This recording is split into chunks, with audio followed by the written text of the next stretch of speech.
झरने वाले खेत में बहू का ससुराल।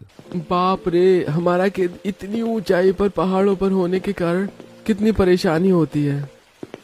रोज इतनी ऊंचाई पर पहाड़ चढ़कर आना और सब्जियां तोड़कर इतना वजन लेकर नीचे उतरना बहुत कठिन है।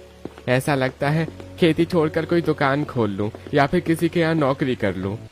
नौकरी में अगर घर के खर्चे निकल आते तो बेटा तुम दोनों कभी खेती करने का सोचते भी नहीं। पिता की बात सुनकर दोनों भाई शांत हो जाते हैं, क्योंकि कहीं न कहीं उनका कहना सही था। धनी राम जी का परिवार एक ऐसे इलाके में रहता था जो पूरी तरह पहाड़ों से घिरा था। वहीं उनका खेत ऊपर पहाड़ पर झरने के पास था, जिसके कारण उन्हें रोज अपने खेतों में खेती करने और सब्जियां तोड़ने जाना पड़ता था, जिससे उनका घर चलता था। वहीं चारों तरफ से उनका गांव पहाड़ों से घिरा होता था, जिस कारण हमेशा से धनी राम जी और गांव वालों के मन में लैंडस्लाइड का खतरा बना रहता था। एक दिन माँ जी, घर का पूरा राशन खत्म हो गया है, चलिए ना आप साथ में, हम आज राशन लेकर आ जाते हैं। हमारे पति और ससुर जी तो खेत में गए हुए हैं, उन्हें सब्जी लाते लाते दोपहर या 4 बज जाएंगे। बहू, मेरी तबीयत ठीक नहीं है, तू एक काम कर, छोटी बहू को लेती जा। आधा सामान तू ले आना और आधा सामान वो ले आएगी। ठीक है माँ जी, जैसा आप कहें। जिसके बाद पूर्णिमा पैसे और झोला लेकर सलोनी के साथ बाजार जाती है और वहां से घर का राशन खरीदकर जब वो वापस घर आ रही होती हैं कि तभी पहाड़ों से एक बड़ा सा पत्थर आकर बाजार की कुछ दुकानों पर गिरता है। वहां खड़े लोग वहीं दुकानों में दबकर मर जाते हैं और सब कुछ लैंडस्लाइड के कारण एक सेकंड में ध्वस्त हो जाता है। ये देखकर दोनों बहुएं हक्की बक्की रह जाती हैं।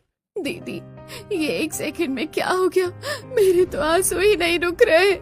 घबराओ नहीं देवरानी जी, जो हो गया सो हो गया, चलो अब यहाँ से। दोनों बहुएं घबराई हुई घर आती हैं। क्या हुआ भाभी, आप दोनों ने दिन में भूत देख लिया क्या, जो ऐसे घबरा रही हो? अगर आप देखती तो आपके भी पसीने छूट जाए, जो मंजर हम देखकर आ रहे हैं। कैसा मंजर बहू? बाजार में कुछ दुकान लैंडस्लाइड के कारण ध्वस्त हो गई हैं, कई लोग भी उसमें दब गए। यहाँ रहने पर यही खतरा बना रहता है। हे भगवान, जिनके भी परिवारों को नुकसान हुआ है उन्हें ये दर्द सहने की क्षमता देना। भाभी, आपकी बात सुनकर ही मुझे डर लग गया, और जब भी सोते रहो ना, मन में एक ही बात डराई रहती है। आजकल लैंडस्लाइड के केस इतने बढ़ गए हैं, कहीं हमारे घर या मोहल्ले में ऐसा ना हो। एक तो हमारा घर चारों तरफ से पहाड़ों से घिरा हुआ है, अगर ऐसा कुछ हुआ तो भारी मुसीबत आ जाएगी। बेटी, कुछ अच्छा नहीं बोल सकती तो कम से कम बुरा तो मत बोल। जिसके बाद दोनों बहुएं खाना बनाने लग जाती हैं और गीता घर की साफ सफाई में लग जाती है। ऐसे ही दिन बीतते हैं। फिर एक दिन हम तीनों जन पहाड़ पर अपने झरनों वाले खेत में जा रहे हैं सब्जियां तोड़ने के लिए। संभल कर जाइएगा। अगर आप आज लोग भी खेतों में चलते तो हमारी मदद हो जाती।